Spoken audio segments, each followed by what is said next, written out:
Astagfirullah. Assalamualaikum warahmatullahi wabarakatuh. A'udzu billahi samil alim minasy syaithanir rajim. Bismillahirrahmanirrahim. Alhamdulillahilladzi akramana bi ni'matil Islam wal iman wa razaqana bi ni'matil istiqamati wath thabati ala siratihil mustaqim. Asyhadu an la ilaha illallah wa anna Muhammadan abduhu wa rasuluh. Allahumma salli wa sallim ala habibina wa syafi'ina Muhammadin al-amin khatamul anbiya'i wal mursalin wa ala alihi wa ashabihi ajma'in. Qala subhanaka la ilma lana illa ma 'allamtana innaka antal alimul hakim. Allahumma faqihna fid din, Allahumma faqihna fid din wa 'allimna at-ta'wil wahdina ila siratikal mustaqim. Amma ba'd.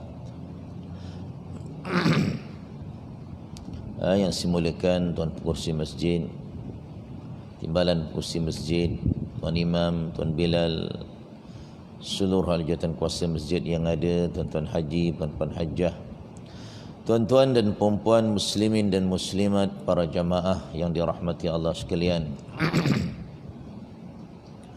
Alhamdulillah.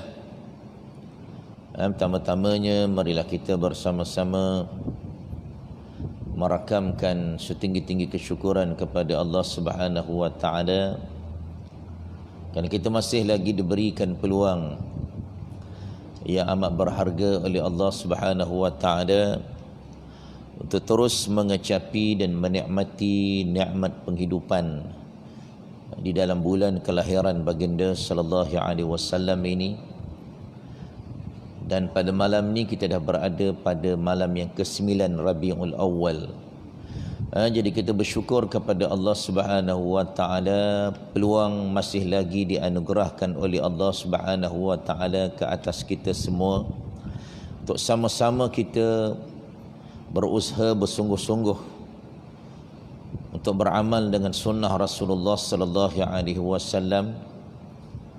Moga-moga kelak di akhirat kelak kita akan diakui oleh Nabi kita sebagai umatnya, insya-Allah.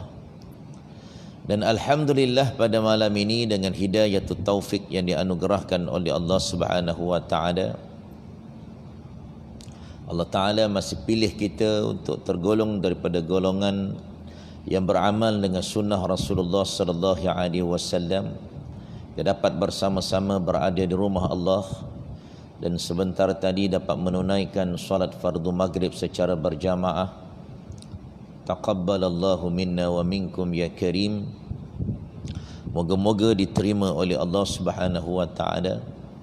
Dan seterusnya Allah taala bagi peluang kepada kita untuk bersama-sama berada di dalam majlis ilmu, dalam majlis yang begitu mulia, untuk kita bersama-sama bertadabbur dengan ayat-ayat suci Al-Quran yang sememangnya diturunkan oleh Allah Subhanahu wa taala untuk menjadi pedoman dan panduan dalam kehidupan kita, agar kehidupan kita senantiasa berada di bawah lembayung rahmah, keredaan daripada sisi Allah Subhanahu wa taala, insya-Allah. Dan kita masih lagi bersama-sama dengan surah Al-Mursalat. InsyaAllah pada malam ni kita akan cuba habiskan surah Al-Mursalat ini, insyaAllah pada malam ni pada ayat yang ke-41. Jadi insyaAllah sebelum kita nak teruskan pengajian kita pada malam ini, terlebih dahulu marilah sama-sama kita mulakan majlis kita dengan kita berselawat ke atas Nabi sallallahu alaihi wasallam sebagai tanda kita bersyukur menjadi umat Nabi Muhammad sallallahu alaihi wasallam yang dilempahkan oleh Allah dengan nikmat yang melimpah ruah, hasil daripada beramal dengan sunnah Rasulullah sallallahu alaihi wasallam. Dan seterusnya kita sama-sama baca Ummul Kitab. Moga-moga pengajian kita dipermudahkan oleh Allah. Dan akhirnya kita akan sama-sama baca surah Al-Mursalat ini daripada ayat yang ke-41 hingga ayat yang terakhir, ayat ke-10 insya-Allah.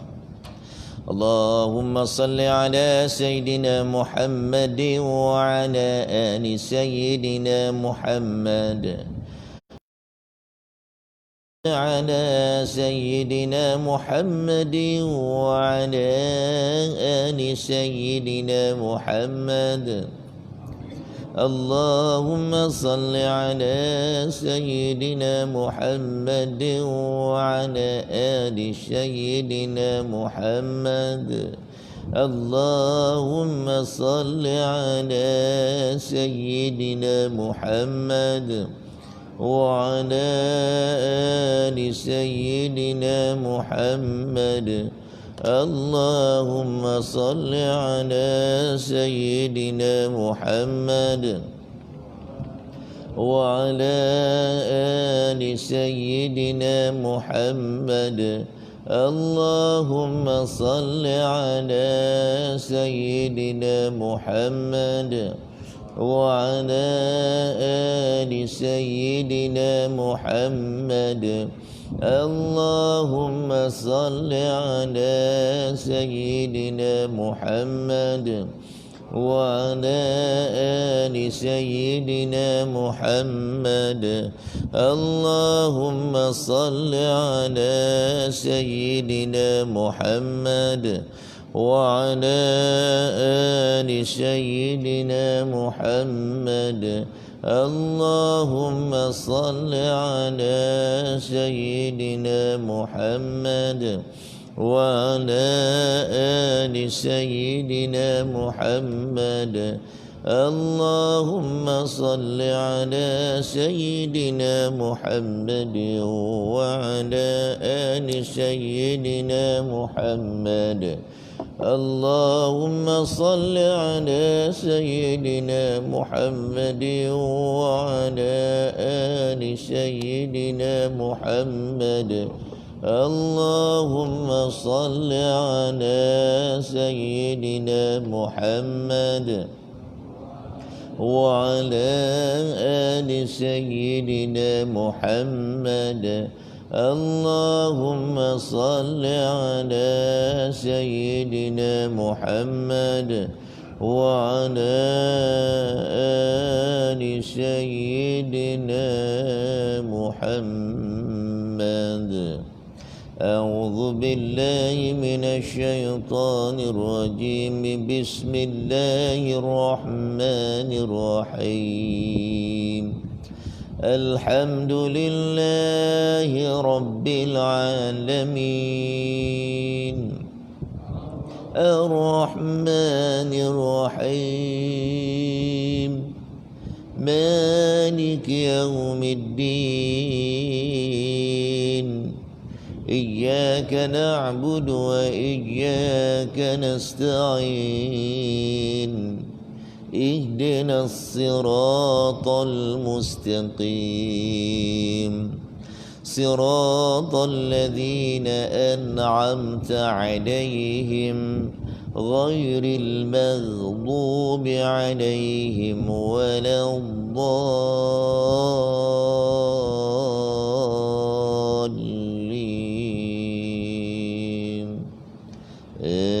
آمين. أعوذ بالله من الشيطان الرجيم.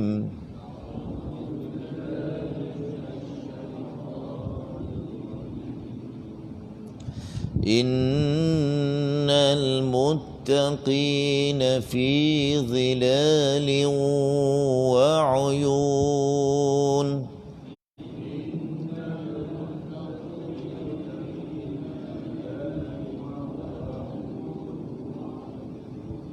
وفواكه مما يشتهون.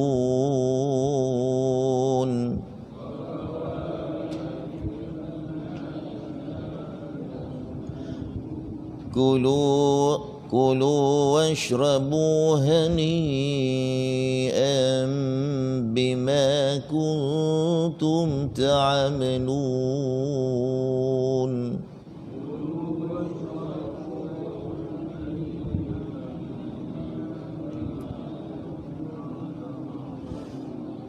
إنا كذلك نجزي المحسنين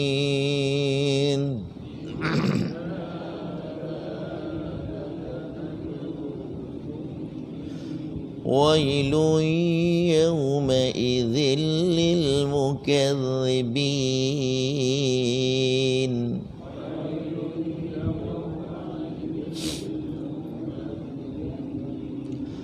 كلوا وتمتعوا قليلا إنكم مجرمون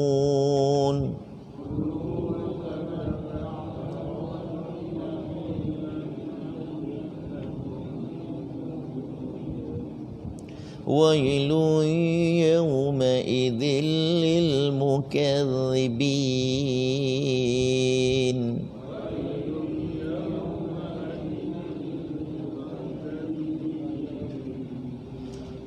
وإذا قيل لهم اركعوا لا يركعون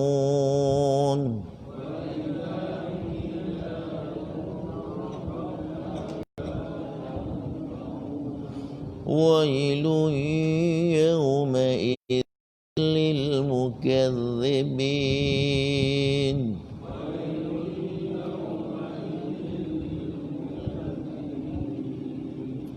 فبأي حديث بعده يؤمنون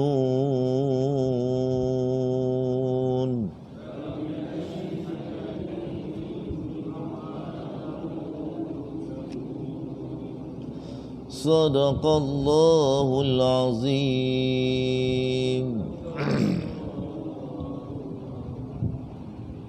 صدق الله العظيم. Barakallahu lana wa lakum jami'a. Moga-moga kita semua dirahmati, diberkati oleh Allah Subhanahu wa taala dengan pembacaan dan pendengaran ayat-ayat suci Al-Quran sebentar tadi, insya-Allah.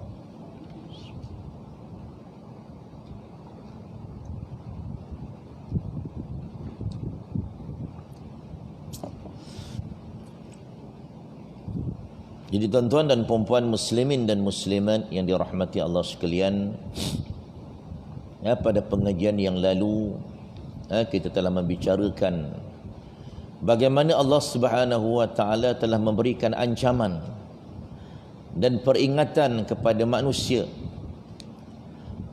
yang kafir kepada Allah Subhanahu wa taala, yang mana Allah Subhanahu wa taala menceritakan bagaimana proses pengingiran mereka, proses mereka diiring oleh Allah Subhanahu wa taala, oleh malaikat Allah ke neraka Jahannam, tempat kembali mereka.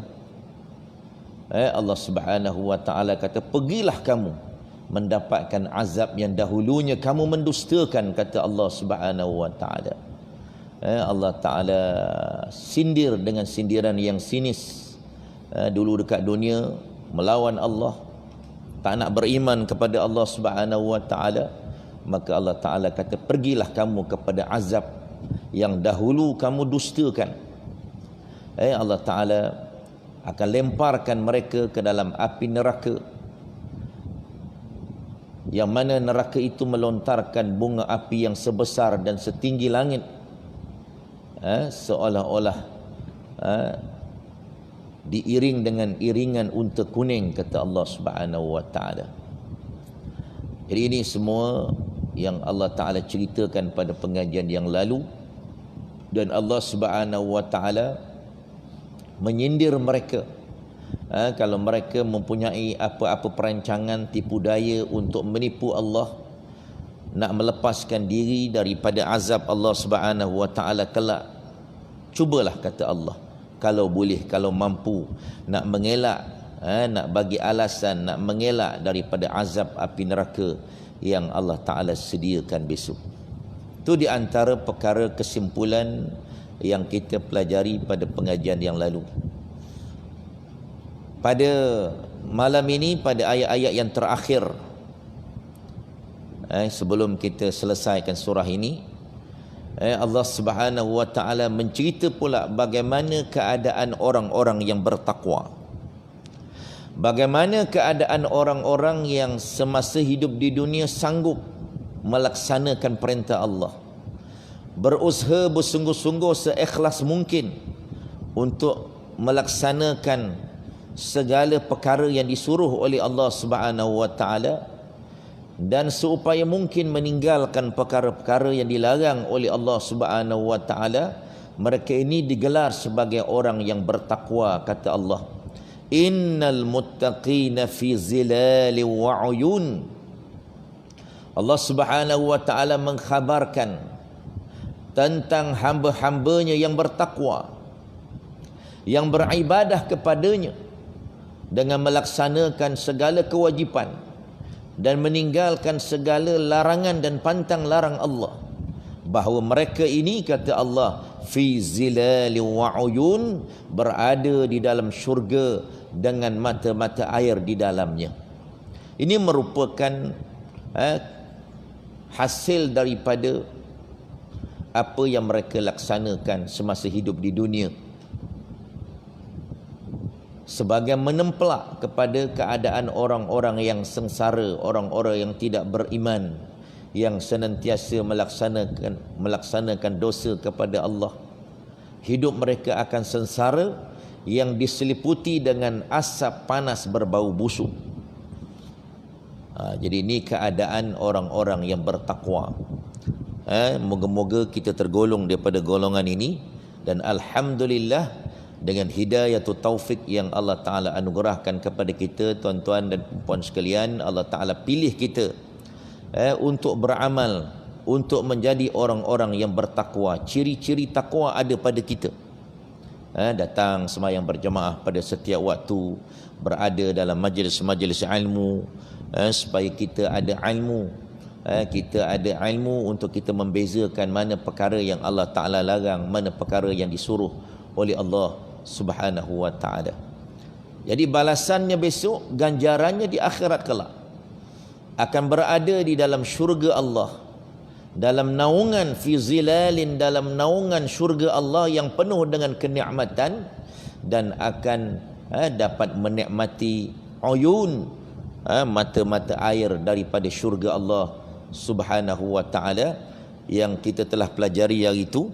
Bila kita masuk saja dalam syurga, mula-mula akan diberikan pakaian persalinan daripada sutera yang halus, kata dia. Kemudian akan diberi minum, dengan mata air di dalam syurga, yang mana mata air ini akan mensucikan hati-hati kita, supaya tidak ada lagi perangai-perangai buruk dalam hati. Tak ada lagi sifat dendam, sifat iri hati, sifat dengki, semua tak ada. Sifat ujub, sifat riya, sifat takabur, semua ni dibersihkan apabila kita meminum mata air daripada syurga Allah Subhanahu wa ta'ala. Dan seterusnya Allah Ta'ala kata, wa fawakiha mimma yashtahun, dan mereka dapat mengecapi buah-buahan yang bermacam-macam yang mereka ingini, yakni apapun buah-buahan yang berbagai-bagai macam jenisnya yang mereka minta, maka mereka akan mendapatkannya. Tuan-tuan, nak makan apa? Durian musangking, IOI apa saja ingin semua dapat. Dah tak payah nak beli lagi dah. Teringat je dalam hati, datang je. Wafawa, itu yang dimaksudkan wafawaqiha mimma yashtahun. Mereka akan dapat mengecapi, menikmati apa saja buah-buahan yang diinginkan. Yashtahun tu apa yang diinginkan, yang memang kita rasa nak makan, Allah Ta'ala terus bagi makan. Apa saja kita boleh minta dalam syurga, semua ada. Sama ada buah-buahan yang memang ada kat dunia atau memang tak ada kat dunia, ada di dalam syurga Allah Subhanahu wa ta'ala.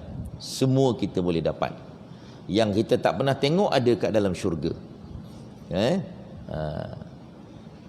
Itu Allah Ta'ala sebut. Ini di antara ganjaran hasil daripada apa yang kita lakukan di atas muka bumi. Sanggup melaksanakan perintah Allah. Walau macam mana penat pun kita tetap datang ke masjid. Macam-macam penat pun datang belajar. Duduk dalam majlis ilmu. Inilah di antara ganjaran-ganjaran yang kita akan nikmati. Nikmat-nikmat akan kita kecapi di dalam syurga Allah. Kemudian Allah Ta'ala kata lagi, kulu washrabu hani'an bima kuntum ta'malun. Dikatakan kepada penghuni syurga ini, kamu nak makan-makanlah, nak minum-minumlah, hani'an bima kuntum ta'malun, dengan enak, disebabkan apa yang kamu telah kerjakan. Tuan-tuan muslimin dan muslimat yang dirahmati Allah sekalian, sebenarnya makna hani'an ni tuan-tuan, makanan minuman. Kata ahli tafsir tuan-tuan, dalam tafsir-tafsir yang lain dia sebut bahawa hani'an ni adalah merupakan makanan minuman yang kita makan dia tidak mendatangkan kemudaratan. Dalam syurga, makan macam mana banyak pun, minum macam mana banyak pun, dia tidak akan mendatangkan kemudaratan. Dia selesa. Kat dunia ni kita makan tuan-tuan, lepas tu kan dah sakit perut, dah memulas, ada yang menyangkung tak keluar-keluar, yang keluarnya buasi, keluarnya darah, ada yang angin pun tak keluar, nak kentut pun tak boleh, dah mula perut dah sakit. Makan tadi memang seronok, memanglah enak makan tu. Kena kari kambing lah, kambing gulik lah, kan, memanglah seronok makan. Tapi seronok tu dekat mana? Dekat tekak je. Lepas tu bila dah masuk dalam perut, dekat dunia ni tuan-tuan, dia akan jadi sakit. Dia tak jadi nikmat lagi dah. Dekat dalam syurga, dia memang terus jadi nikmat. Dia tak ada rasa sakit, rasa memulas, nak kentut pun tak ada, sedawa pun tak ada. Subhanallah. Minum, apa saja yang kita minum tuan-tuan, dia tidak akan jadi kencing manis. Dia tak akan jadi kencing manis, jadi darah tinggi kalau kita makan, tak ada apa. Itu yang dipanggil hani'an. Pasal apa? Kerana kita di dunia buat apa yang Allah Ta'ala suruh. Bima kuntum ta'malun. Ini semua kata Allah, kamu boleh makan, kamu boleh minum yang mana makanan dan minuman yang tidak memberikan kemudaratan kepada kamu ini, hani'an ini, kerana apa? Kerana kamu di dunia sanggup ikut perintah aku. Macam-macam mana pun, penat macam mana pun, letih macam mana pun, boring pun, buat juga. Sanggup buat. Semata-mata apa? Semata-mata nakkan keredaan Allah. Semata-mata nakkan kasih sayang Allah. Semata-mata kita nak menjadi orang yang Allah Ta'ala cinta. Sebab tu kita buat. Ngantuk-ngantuk pun lawan. Walaupun nak terlelap tuan-tuan, jangan layan terlelap tu. Ini nak terlelap dia pun padak, dia pun lelap kerja mata. Baru start ni dia dah nak lelap dah. Sabar lah. Baru start ni. Kan, jangan layan tu, setan tu. Kita bukan main takut dengan COVID yang tak nampak tu. Dekat setan tak takut langsung. Setan duk ajak kita tengah belajar pun tidur. Tengah semayang pun lelap. Kan? Kita duk layan dia. Lawan dia setan. Auzubillah. Lawan. Auzubillah. Embus sikit. Larilah dia. Tu dah memang kerja dia. Setan ni kerja dia apa? Asyaitanu ya'idukumul faqra wa ya'murukum bil fahsya. Itu kerja setan. Dia menjanjikan kita ni jadi orang yang fakir miskin. Sebab tu kena lawan. Kalau tak besok kita pergi dekat padang mahsyar, rapah pun tak ada. Rasa macam banyak ada beramal. Rasa tak pernah tinggal kuliah, tak pernah monting. Datang sokmo, datang selalu. Datang-datang ustaz tak ada pula pagi tadi kan. Tak apa, dapat pahala datang. Nak macam mana? Ada benda yang tak boleh dielakkan kan? Tuan-tuan, tak ada masalah. Jangan mengeluh, Allah aku dah datang, ustaz pula tak datang. Ya Allah, kecewa. Jangan kecewa tuan-tuan. Dapat pahala, dapat semayang berjamaah. Patutnya tak payah balik lah, tunggulah tuan-tuan. Kalau tuan datang semayang subuh berjamaah, kalau tak ada kuliah, duduk tunggu, baca Quran, berzikir, tunggu semayang sunat isyraq 2 rakaat. Nanti Allah Ta'ala bagi pahala apa? Bagi ganjaran pahala haji dan umrah yang sempurna. Kaman addal hajja wal umrata tammatin. Dapat pahala mengerjakan haji dan umrah yang sempurna. Jangan balik, duduk, baca Quran, berzikir, tunggu matahari naik sepenggalah, kurang-kurangnya 10 minit. Dah boleh semayang sunat isyraq, dapat pahala tu. Jadi tak rugi datang sebenarnya.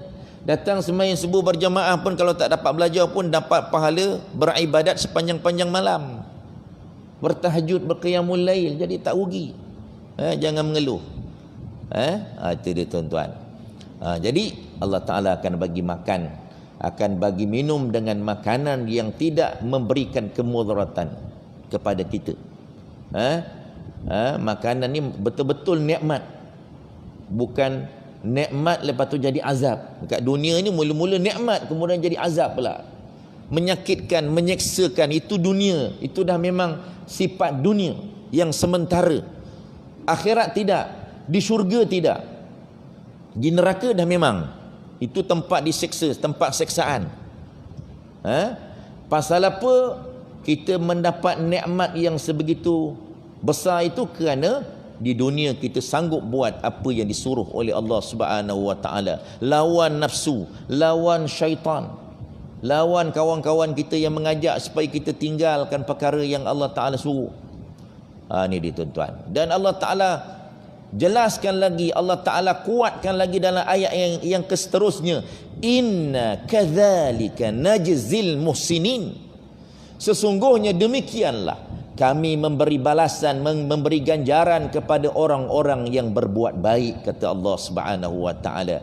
Yakni demikianlah balasan dan ganjaran kami kepada orang-orang yang baik perbuatannya. Itu Allah Taala sebut. Itu pembalasan kepada orang yang muhsin, orang yang muhsinin. Sebab itu tuan-tuan, kebaikan ni kita kena buat dan buat dan buat. Jangan rasa jemu, jangan berpada-pada, jangan berpada rasa cukup dengan yang kita dah buat tu. Jangan. Kita kena rasa tamak dalam beribadat, dalam melaksanakan kebaikan. Kita kena rasa tamak. Itu kita kena cuba tuan-tuan. Ini kita rasa tamak kepada dunia saja. Akhirat kita tak rasa tamak pun. Kita rasa berpada. Tak boleh tuan-tuan. Dalam dunia kita kena ada sifat qanaah. Tapi dalam perkara-perkara ibadah, perkara-perkara ketaatan diajar oleh Allah Subhanahu wa taala, kita kena ada rasa tamak. Kena rasa tamak. Kena rasa nak lagi, kena rasa haloba. Dalam bab beribadat ni rasa tak cukup. Ni baca Quran sekejap je, Facebook berjam-jam tak apa. Tengok internet, tengok Facebook, tengok Instagram, yang itu tak ada masalah. Sejam pun selamba je. Baca Quran baru sekejap, baru 2 baris, dah mengantuk, dah sangap dah. Dah menguap dah. Baru 2 baris. Baca WhatsApp tak apa.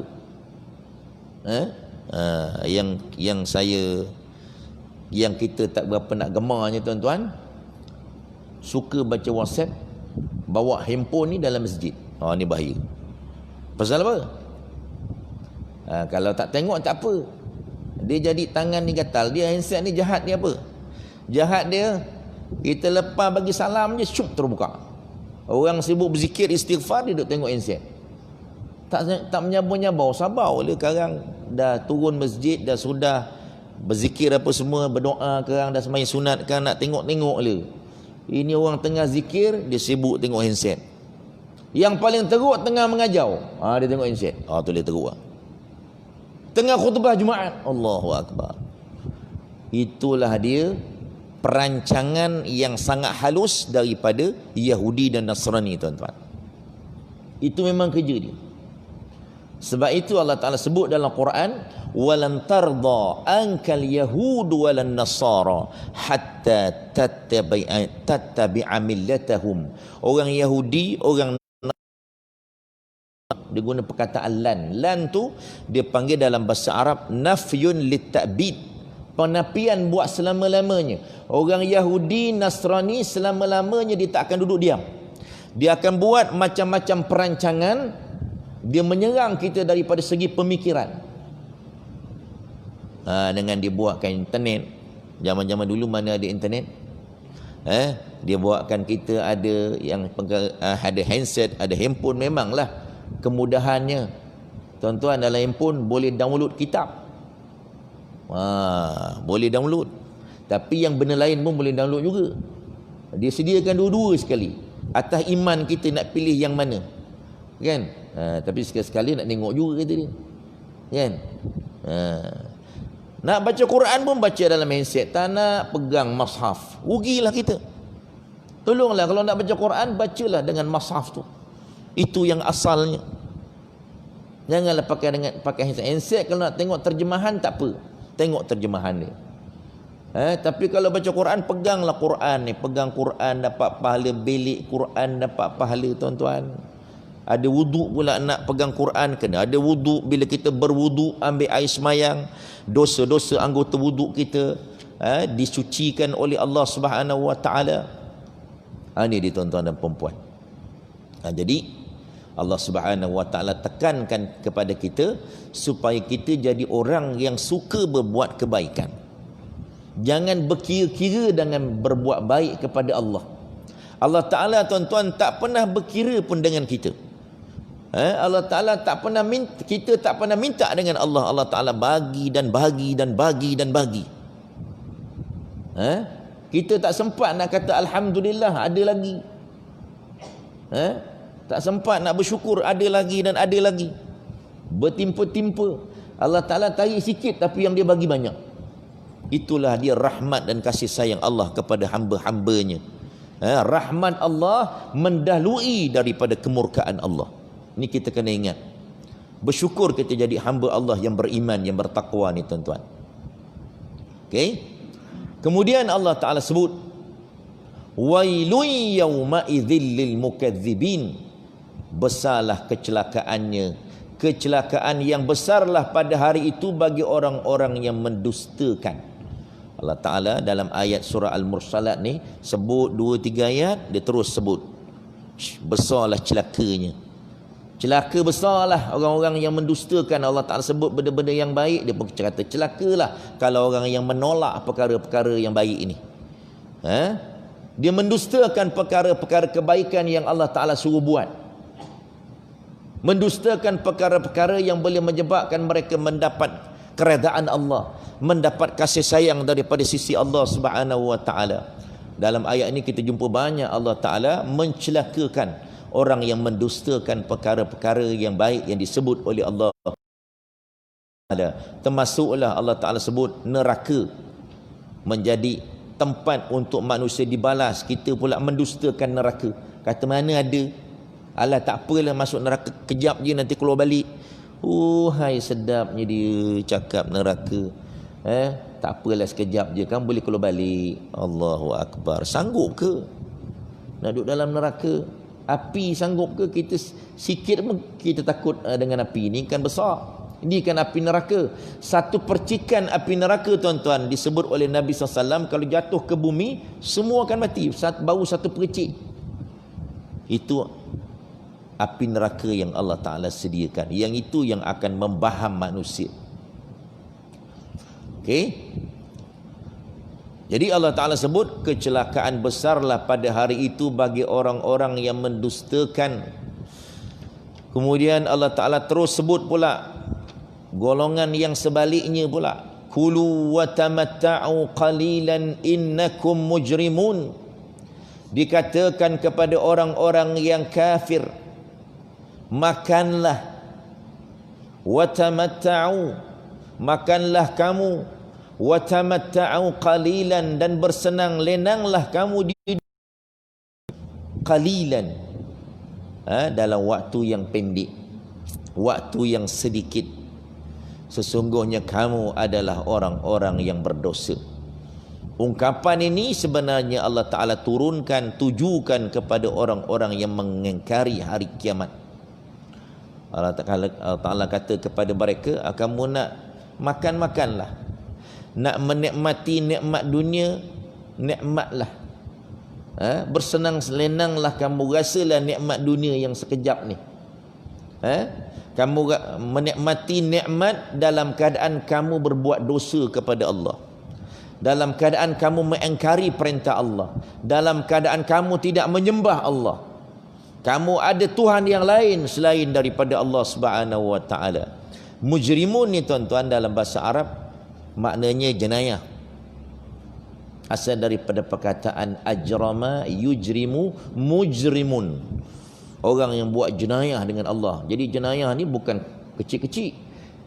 Buat dosa besar ni jenayah ni. Apa tidak, hanya sebab itu dia gunakan perkataan jenayah, kerana jenayah orang-orang kafir ini menyembah yang lain daripada Allah. Itu yang paling besar. Tidak ada syirik yang lebih besar daripada menduakan Allah. Ada Tuhan yang lain daripada Allah Subhanahu wa taala. Yang ini tidak akan terampun, dosa yang tidak terampun. Kalau mati dalam keadaan syirik tuan-tuan, yang ada Tuhan yang lain daripada Allah Subhanahu wa taala, jangan haraplah nak masuk syurga. Terus kekal di dalam neraka buat selama-lamanya. Okey, azan dulu.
Allahu Akbar.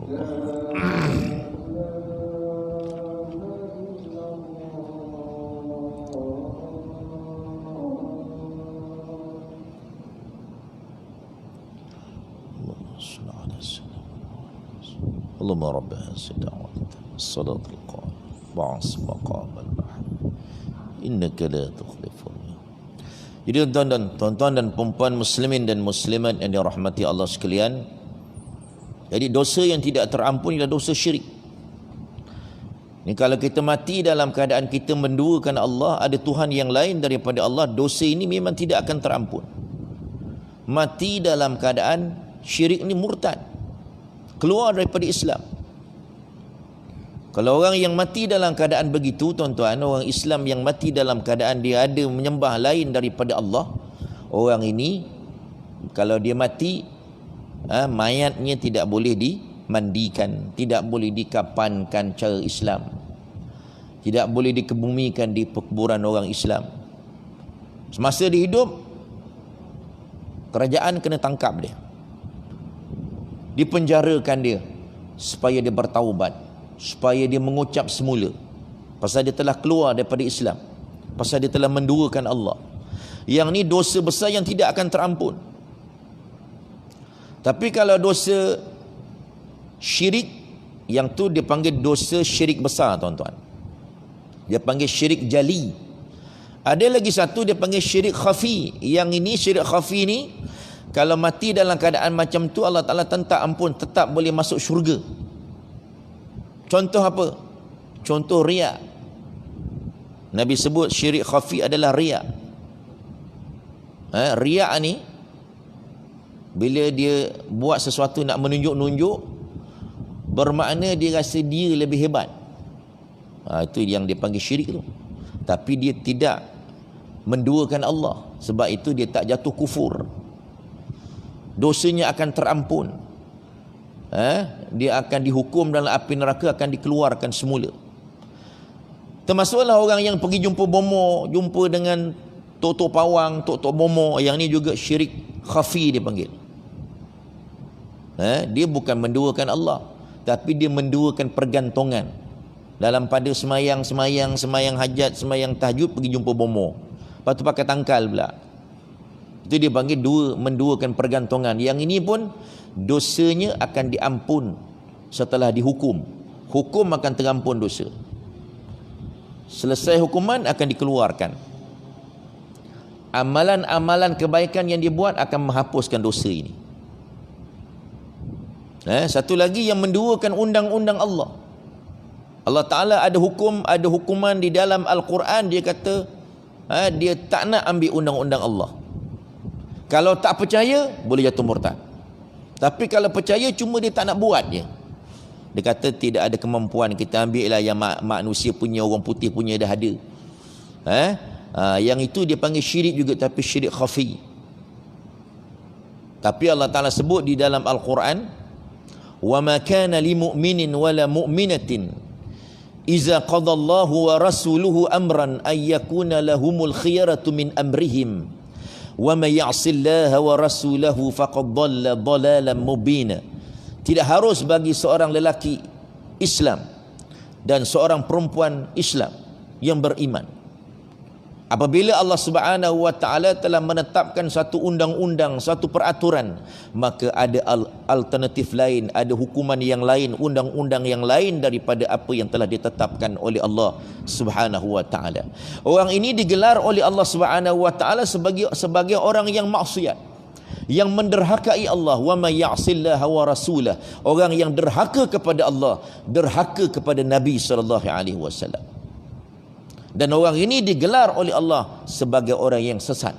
Faqad dhalla dhalalan mubina, duduk dalam kesesatan yang nyata, bukan main-main sebenarnya. Tapi dosanya tetap diampunkan setelah dihukum dalam api neraka. Beberapa lama, tamat hukuman mandatori, akan dikeluarkan, dimasukkan ke dalam syurga Allah. Itu dia, tuan-tuan. Okey. Jadi kita tak nak jadi orang yang buat jenayah dengan Allah ni, tuan-tuan. Nanti kita akan dicelakakan oleh Allah Subhanahu wa Ta'ala. Kemudian Allah Ta'ala sebut lagi dalam ayat ini, disebut dalam surah Luqman.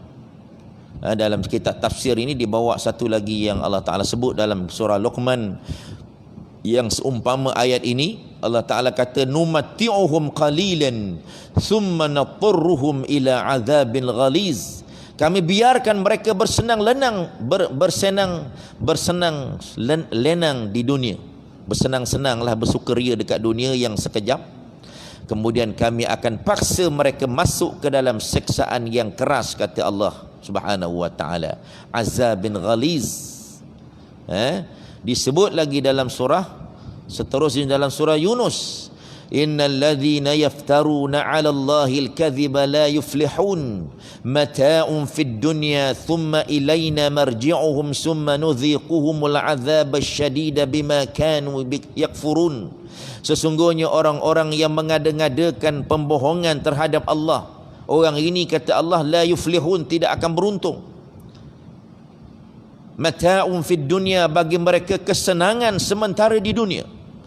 Summa ilaina marji'uhum, kemudian kepada kamilah mereka akan dikembalikan.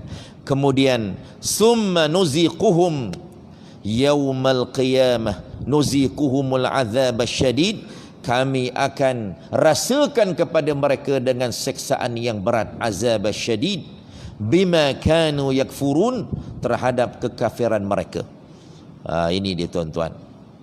Dekat dunia Allah Ta'ala biarkan manusia yang jahat ni buat pembohongan dengan Allah.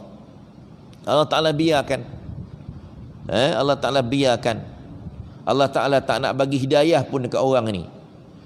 Pasal dia sendiri tak nak menerima Islam. Ataupun orang Islam sendiri tak nak beramal dengan Islam. Dahlah Islam, alhamdulillah, bersyukur pada Allah. Lahir-lahir mak bapak dah Islam dah, Islam baka. Tapi malangnya tak nak beramal dengan Islam, tak nak belajar tentang Islam, tak nak mendalami Islam. Akhirnya tidak faham akan Islam. Bukan saja tak faham, jadi orang yang mencaci cerca Islam. Jadi orang yang berpahaman yang lain daripada Islam, ambil pahaman-pahaman yang lain daripada pahaman Islam. Pasal dia tak faham tentang Islam. Dia fikir beramal ni ikut kepala otak dia sendiri, ikut suka-suka hati dia je. Ni dia tuan-tuan. Kita tak nak jadi orang yang macam ini. Besok dekat akhirat Allah Ta'ala akan azab dalam azab yang amat pedih, kata Allah Subhanahu wa ta'ala. Kemudian seterusnya Allah Ta'ala sebut, wa idza qila lahum urka'u la yarka'un. Apabila dikatakan kepada mereka, rokoklah kamu, nescaya mereka tidak mau rokok. Tuan-tuan, kenapa Allah Ta'ala tak kata sujudlah kamu? Kenapa Allah Ta'ala tak kata solatlah kamu? Sebenarnya rokok ni maknanya solat. Kerana rokok itu satu juzuk daripada solat, dan di dalam solat siapa yang dapat rokok bersama dengan imam, dapatlah solat, dapatlah rakaat. Rokok itu menandakan kita mendapat rakaat. Tak dapat rokok, tak dapat rakaat. Sebab itu disebut rokok. Jadi Allah Ta'ala suruh rokok, dia tak nak rokok. Orang kafir memanglah dia akan tak nak menyembah Allah, dia tak akan rokok punya. Dia tengok je orang Islam semayang, dia tak nak ikut semayang. Yang paling teruk, kita orang Islam tak nak semayang. Dalam keadaan kena uji dengan COVID-19 pun tak nak semayang lagi. Masih lagi leka, masih lagi lalai. Lepas tu nak minta Allah Ta'ala angkat bala COVID-19 ni, tuan-tuan. Jangan haraplah, tuan-tuan. Tengok semalam kes 1,200 lebih. Naik sampai 1,000 dah mendadak. Daripada 700 lebih, 800 lebih, pom, naik sampai 1,000. Tak mustahil dia boleh naik sampai 10,000, tuan-tuan. Itu nanti akan datang satu Malaysia besok kena lockdown. Istihar darurat. Boleh haji, Allah Ta'ala boleh buat tu. COVID-19 ni makhluk Allah macam kita juga. Dia mengacau kita kerana dia diarah oleh Allah. Kenapa dia diarah oleh Allah? Kerana manusia tak nak dengar cakap Allah, engkar dengan perintah Allah. Dalam keadaan diuji dan dicoba oleh Allah Subhanahu wa ta'ala, masih lagi tak nak beriman, masih lagi tak tunaikan kefarduan dia terhadap Allah. Yang kita sedih, tuan-tuan, hari Jumaat imam ajak semayang hajat, balik. Kau tak kena COVID ke? Orang ajak nak semayang hajat ni nak doa pada Allah. Siapa kita yang kita ni tak nak berdoa pada Allah? Kita sedang diuji oleh Allah, kemudian Tok Imam ajak kita sembahyang hajat, dia boleh balik. Malang betul lah. Kesian kita tengok. Kenapa dia jadi macam ni? Patut semua bersepakat, bersatu hati, semua takkan balik sembahyang hajat. Semua sama-sama dengan imam kita berdoa pada Allah supaya Allah Ta'ala angkat penyakit ni. Berdoa pada Allah supaya Allah Ta'ala bagi kita ni hidayah tu taufik, supaya kita boleh kerjakan, laksanakan perintah Allah, tinggalkan maksiat, tinggalkan perkara-perkara yang dilarang oleh Allah. Itu yang kita kena minta dalam solat hajat tu. Bukan kita minta saja Allah Ta'ala angkat, tapi yang paling penting, sebab Allah Ta'ala nak angkat COVID-19, bala bencana ni tuan-tuan, apabila kita ni melaksanakan perintah Allah, apabila kita kembali beramal dengan perintah Allah, beramal dengan Islam, beramal dengan sunnah Rasulullah sallallahu alaihi wasallam. Ini sebab, ini perkara yang patut kita ingat umat Islam.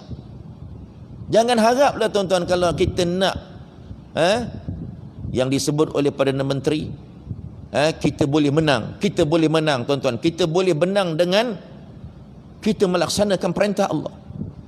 Kita tak boleh, in tansurullaha yansurkum, kata Allah. Jika kamu tolong agama Allah, Allah Ta'ala akan tolong kamu. Wa yusabbit aqdamakum, dan Allah Ta'ala akan tetapkan pendirian kamu dalam beramal dengan Islam, beramal dengan sunnah Rasulullah sallallahu alaihi wasallam. Bagaimana mungkin Allah Ta'ala nak angkat tuan-tuan bala dan bencana jika sekiranya kita masih lagi berada dalam dosa, bergelumang, lemas dalam mabuk dengan dunia, lemah dengan dunia, lemah dalam maksiat, melaksanakan perkara-perkara dosa. Jangan haraplah tuan-tuan. Kita bukan tak nak saya sebut ni, kita semua nakkan Allah Ta'ala angkat, tapi itulah hadiah Allah Ta'ala dah sebut dalam Quran. Allah dah sebut dekat Nabi, dah sebut dalam hadis. Cara Allah Ta'ala nak angkat bala tuan-tuan dengan kita melaksanakan perintah Allah, kembali kepada Islam, bertaubat, dengan arti kata kembali beramal dengan perintah Allah. Nabi dah sebut, ihfazillaha yahfazuka, ihfazillaha tajidhu amamak. Kamu jagalah Allah, kata Nabi SAW. Jaga Allah dengan keadaan kita melaksanakan perintah Allah, melaksanakan tuntutan Allah, barulah Allah Ta'ala akan jaga kita. Jagalah Allah, kata Nabi, nascaya kamu akan dapati Allah Ta'ala berada di hadapan kamu. Bila Allah Ta'ala berada di hadapan kita tuan-tuan, segala musibah-musibah ini akan diangkat oleh Allah Subhanahu Wa Ta'ala. Itu dia tuan-tuan, Nabi peringatkan. Ini perkara yang sepatutnya kita umat Islam ambil perhatian. Kita umat Islam rasa takut, rasa bimbang, akan ada lagi bala yang lebih besar daripada ini lagi. Sebagaimana yang Allah Ta'ala telah tunjukkan kepada umat-umat yang terdahulu yang tidak beriman dengan nabi-nabi yang diutuskan kepada mereka. Dan Allah Ta'ala sebut lagi, wailun yawma idzil lil mukadzibin, celakalah, kata Allah, orang-orang yang tak nak rokok ni, yang mendustakan perintah Allah supaya sembah Allah, supaya tidak meninggalkan salat. Celakalah, kata Allah Subhanahu Wa Ta'ala. Di akhir ayat ini Allah Subhanahu Wa Ta'ala menyimpulkan ayat ini dengan memberi peringatan kepada orang-orang yang beriman, kepada orang-orang kafir. Fabi ayyi haditsin ba'dahu yu'minun, maka kepada perkataan apakah selain daripada Al-Quran yang mereka ingin beriman? Nak beriman dengan apa lagi? Kalau tak nak beriman dengan perkataan Al-Quran, kalau tak nak beriman dengan kalamullah, nak beriman dengan kalam manusia ke? Dekat dalam Facebook tu, dekat dalam Insta tu, lebih percaya dengan Facebook daripada Al-Quran. Ni berat ni. Allah Ta'ala sindir manusia. Perkataan manakah yang kamu nak percaya sebenarnya lebih daripada Al-Quran? Al-Quran yang Allah Ta'ala turunkan adalah merupakan suatu pedoman dan panduan dalam kehidupan kita. Tanpa Al-Quran, tuan-tuan dan puan-puan sekalian, kita akan meraba-raba dalam kehidupan kita. Kita tidak tahu mana betul, mana yang salah, mana yang hak, mana yang batil, mana perkara yang Allah Ta'ala redha, mana perkara yang dimurkai oleh Allah Subhanahu wa Ta'ala. Sebab itu Al-Quran ni wajib kita belajar. Yang pertama, belajar baca Al-Quran, dan membaca Al-Quran setelah kita dah reti baca. Kalau tak reti baca pun, dalam keadaan belajar pun kena baca juga, walaupun berangkat-rangkat, dapat pahala, 2 pahala lagi, pahala baca juga dalam keadaan yang merangkak tu. Lepas tu bila dah belajar Al-Quran, belajar pula faham Al-Quran, bertadabbur dengan ayat-ayat suci Al-Quran, dengan belajar tafsir ni. Alhamdulillah tuan-tuan dah berada dalam majlis ilmu mempelajari kitab tafsir. Alhamdulillah, kita dah habis dah juzuk 29 malam ni. Minggu depan kita akan masuk juzuk 28 pula, daripada ayat yang atas, juzuk 28 Al-Mujadilah. Kita akan pergi lepas satu juzuk ke satu juzuk tuan-tuan. Kita akan belajar, akan menambahkan lagi keimanan kita terhadap Allah Subhanahu wa Ta'ala, akan memberikan suntikan motivasi kepada kita untuk kita lebih beramal dengan perintah Allah, lebih beramal dengan Islam yang Allah Ta'ala turunkan ini, yang menjanjikan keselamatan kita hidup di dunia dan di akhirat. Nabi kata aslim taslam, beramallah kamu dengan Islam, nescaya kamu akan selamat. Islam tuan-tuan asal daripada perkataan sulam. Salimah makna selamat. Orang yang beramal dengan Islam, dia akan selamat. Hidup di dunia pun selamat. Selamat dia di dunia daripada mendapat kemurkaan Allah. Selamat di akhirat daripada masuk api neraka. Dan Islam dengan makna sulam. Sulam ni apa? Sulam ni bukan sulaman tu bukan. Sulam ni bermakna tingkatan. Orang yang beramal dengan Islam, martabatnya akan meningkat lebih daripada satu tahap ke satu tahap, daripada satu peringkat ke satu peringkat, sampai satu peringkat yang dekat dengan Allah Subhanahu wa Ta'ala. Jadi orang yang muqarrabin dipanggil, orang yang lebih dekat dengan Allah Subhanahu wa Ta'ala, insya-Allah. Moga-moga kita semua tergolong daripada golongan al-muqarrabin, orang-orang yang dekat dengan Allah Subhanahu wa Ta'ala, insya-Allah. Jadi saya rasa itu sahaja yang dapat kita pelajari pada malam ini. Alhamdulillah kita dah selesai surah Al-Mursalat.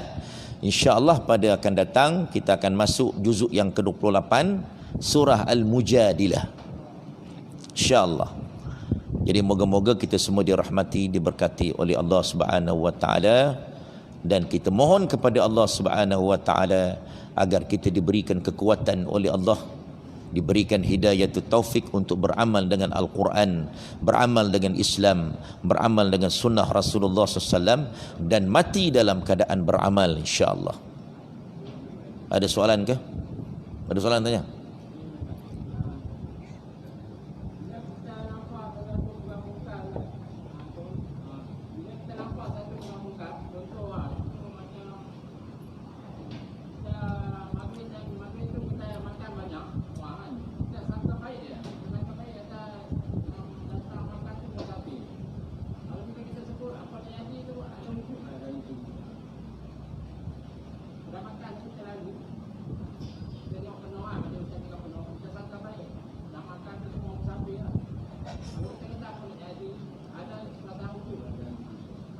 Ada perasaan ujub tak? Apa kena nak jadi Tak, itu bukan perasaan ujub tu. Sebenarnya itu kita merasakan kekesalan. Kita kesal tengok, rasa macam ya Allah, kenapalah Allah Ta'ala uji macam ni, masih lagi nak berada di tempat-tempat yang macam ni. Duduk makan lagi masa orang dah azan. Bukan ujub. Ujub ni kita rasa macam ni.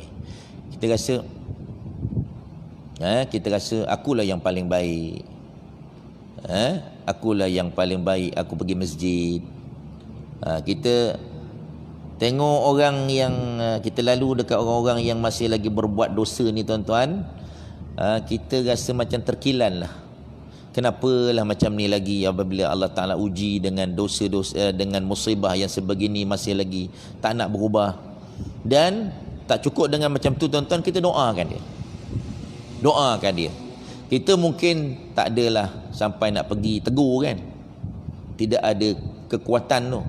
Kita hanya boleh doa je lah. Paling tidak pun kita doa. Kita dalam hati tuan-tuan, bila kita tengok benda-benda mungkar ni, kita kena ada rasa benci.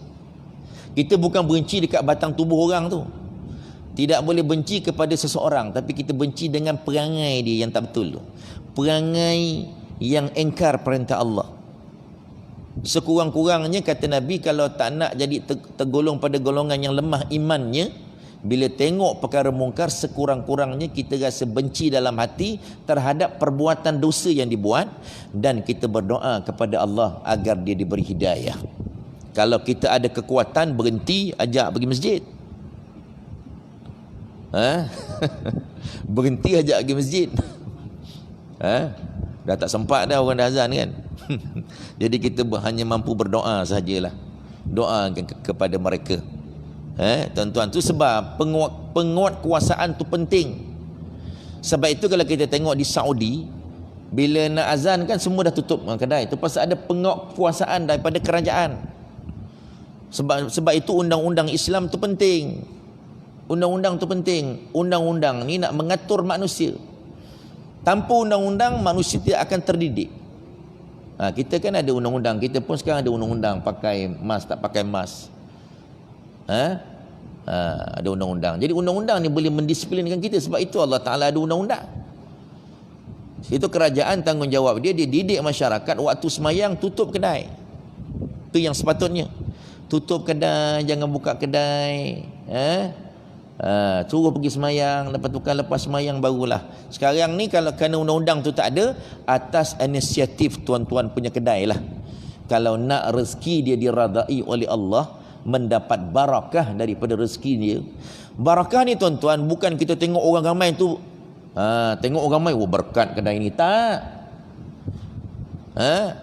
Orang ramai, perniagaan kita semakin laku, makin laris, makin menjadi, itu bukan tanda Allah Ta'ala bagi keberkatan.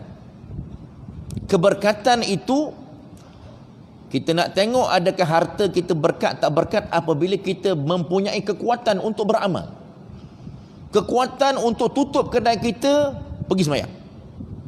Itu baru berkat dia panggil.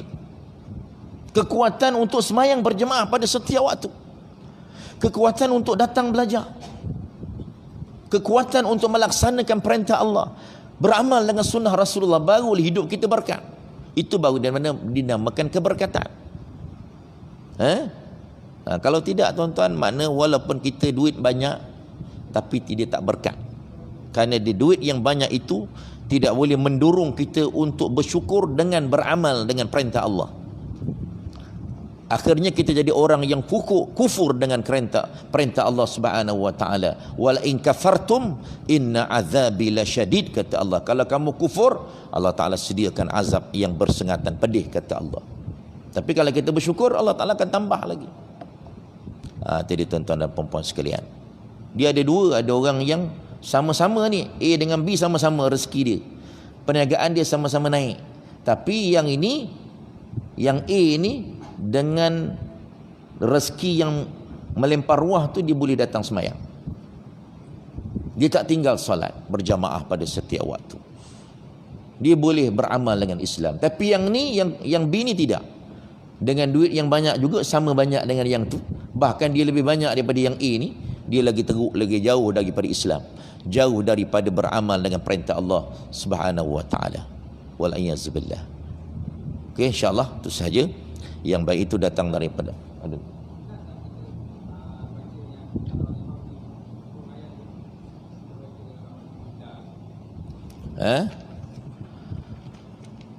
yang ini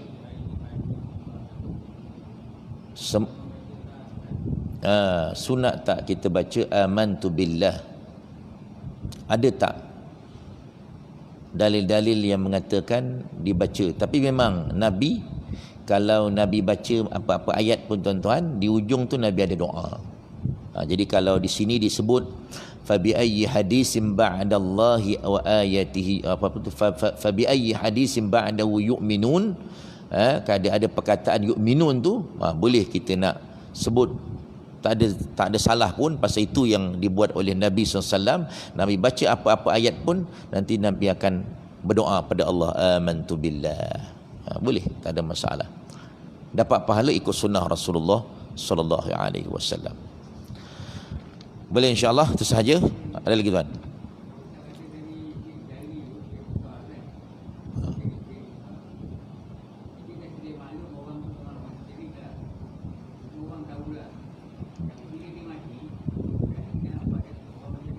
Syirik macam mana? Syirik yang macam saya ada sebut 3 tadi tu. Syirik jali yang besar, dia memang mati dalam keadaan dia murtad lah.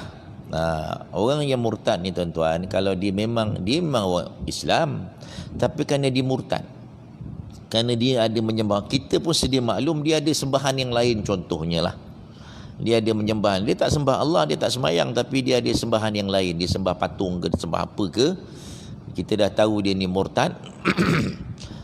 Kalau mati kita nak buat macam mana? Memang hukumnya haram. Kita sebagai orang Islam, haram hukum dia untuk mandikan dia. Pasal dah terang-terang telah dimaklumi, sedia maklum. Sepatutnya orang macam ni, yang pertama kita kena report dengan Jabatan Agama Islam. Kita kena report supaya Jabatan Islam pantau dia, panggil dia. Orang ni boleh dipanggil, sepatutnya diminta supaya bertaubat. Tapi kalau dia tetap mati dalam keadaan yang sebegitu, memang Islam dah tetapkan haram hukumnya kita, walaupun kita tuan wal-iyazubillah lah, keluarga kaum kerabat kita wal-iyazubillah, kita minta jauh lah, terpaksa kita tak boleh nak kebumikan dengan cara Islam, tak boleh dikebumikan di perkumpulan orang Islam. Mandi pun tak boleh, kapankan tak boleh, nak semayangkan lagi tak boleh, nak bawa ke kubur orang Islam pun tak boleh. Pergilah bawa kat kubur mana-mana, tak ada kubur pun tak apa, tanam dalam tanah aja. Memang kena tanam, kalau tidak kan dia berbau busuk. Terpaksalah nak buat macam mana kan. Kita pun dulu terlepas pandang masa kita hidup pula tu, saudara mara kita pula tu terlepas pandang. Nak buat macam mana? Akhirnya kita terpaksalah menengasi pemergiannya dalam keadaan yang begitu. Walaiyazubillah kan.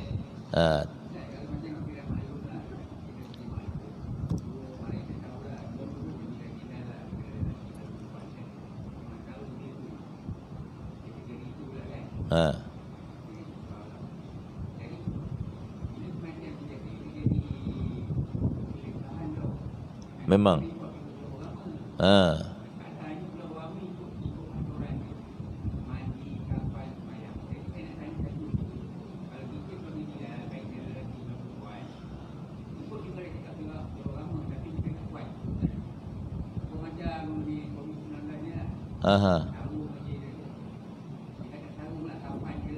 COVID-19 lain, pasal dia musibah. Orang yang mati dalam COVID mati syahid tu, kan, itu lain. Yang ini pasal murtad, dia tak sama. Tu sebab kita kena report. Apa-apa kita kena report pada jabatan. Kalau kita tak report tu masalah juga nanti. Kita suruh mandi juga. Nak macam mana ikut je lah. Dah kena ikut arahan. Tak ada kekuatan nak lawan kan. Nak macam mana. Tapi sepatutnya memang tak boleh lah. Jadi yang berdosa nanti yang menyuruh tu lah. Yang menyuruh tu lah yang berdosa pasal disuruh kita buat. Kita terpaksa ikut arahan. Itu sahajalah dalam keadaan yang sekarang ni, begitulah. Pasal kita tidak lagi ada hukum-hukum Islam ni, begitulah. Okey, insya-Allah wallahu a'lam bissawab. Jadi kita tangguh majlis kita. Ada lagi? Apa dia?